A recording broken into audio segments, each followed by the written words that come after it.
Are you Joe Biden supporter? Get yours now. Link in the description below.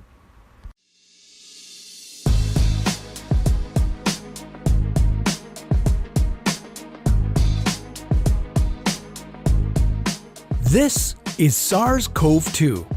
It belongs to the family of coronaviruses named for the crown-like spikes on their surfaces.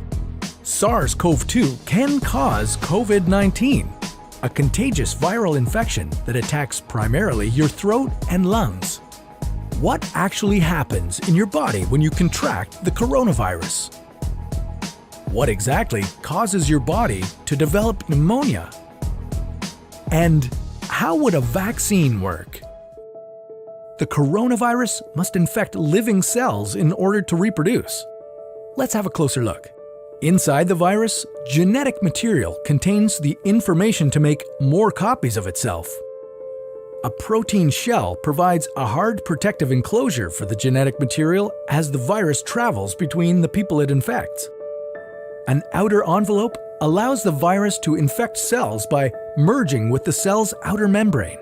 Projecting from the envelope are spikes of protein molecules. Both a typical influenza virus and the new coronavirus use their spikes like a key to get inside a cell in your body, where it takes over the cell's internal machinery, repurposing it to build the components of new viruses. When an infected person talks, coughs, or sneezes, droplets carrying the virus may land in your mouth or nose and then move into your lungs. Once inside your body, the virus comes in contact with cells in your throat, nose, or lungs. One spike on the virus inserts into a receptor molecule on your healthy cell membrane like a key in a lock.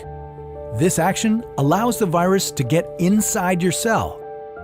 A typical flu virus would travel inside a sac made from your cell membrane to your cell's nucleus that houses all its genetic material. The coronavirus, on the other hand, doesn't need to enter the host cell nucleus. It can directly access parts of the host cell called ribosomes. Ribosomes use genetic information from the virus to make viral proteins, such as the spikes on the virus's surface.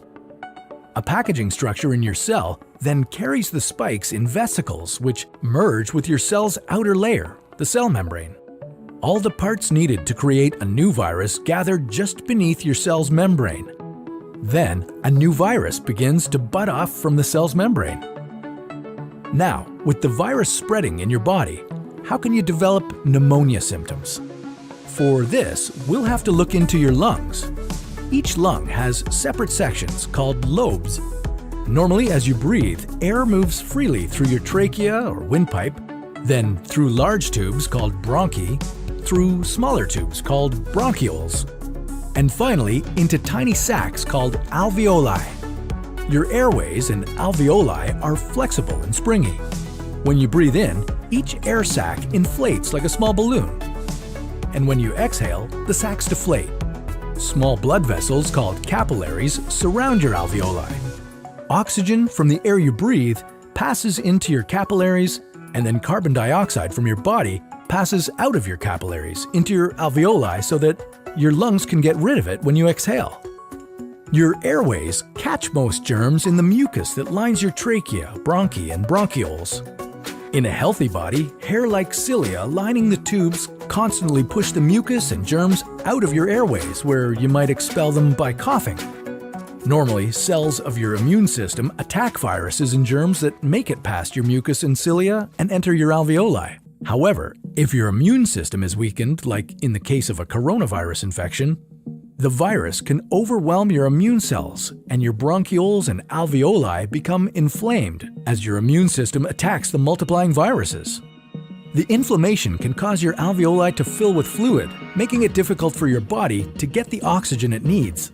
You could develop lobar pneumonia, where one lobe of your lungs is affected, or you could have bronchopneumonia that affects many areas of both lungs. Pneumonia may cause difficulty breathing, chest pain, coughing, fever and chills, confusion, headache, muscle pain, and fatigue. It can also lead to more serious complications.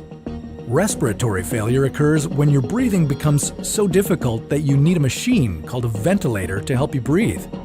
These are the machines that save lives and that medical device companies currently ramp up production for. Whether you would develop these symptoms depends on a lot of factors, such as your age and whether you already have an existing condition. While this all sounds scary, the push to develop a coronavirus vaccine is moving at high speed. Studies of other coronaviruses led most researchers to assume that people who have recovered from a SARS-CoV-2 infection could be protected from reinfection for a period of time. But that assumption needs to be backed by empirical evidence, and some studies suggest otherwise. There are several different approaches for a potential vaccine against the coronavirus. The basic idea is that you would get a shot that contains faint versions of the virus. The vaccine would expose your body to a version of the virus that is too weak to cause infection, but just strong enough to stimulate an immune response. Within a few weeks, cells in your immune system would make markers called antibodies, which would be specific for only the coronavirus, or specifically its spike protein. Antibodies then attach to the virus and prevent it from attaching to your cells. Your immune system then responds to signals from the antibodies by consuming and destroying the clumps of viruses. If you then catch the real virus at a later stage, your body would recognize it and destroy it. In other words, your immune system is now primed. Collecting evidence on whether this will be possible, safe, and effective is part of what's taking researchers so long to develop a vaccine. It's a race against time to develop a vaccine amid a pandemic. Each step in vaccine development usually takes months, if not years. An Ebola vaccine broke records by being ready in 5 years. The hope here is to develop one for the new coronavirus in a record-breaking 12 to 18 months. While all this will take time, stay home if you can, to protect the most vulnerable. And don't forget to wash your hands for at least 20 seconds and as often as possible. This video was a collaboration between Nucleus Medical Media and the What If channel, where we usually dive into hypothetical scenarios about the human body, humanity, our planet, and the cosmos. Check out our channel by visiting the link in the description below.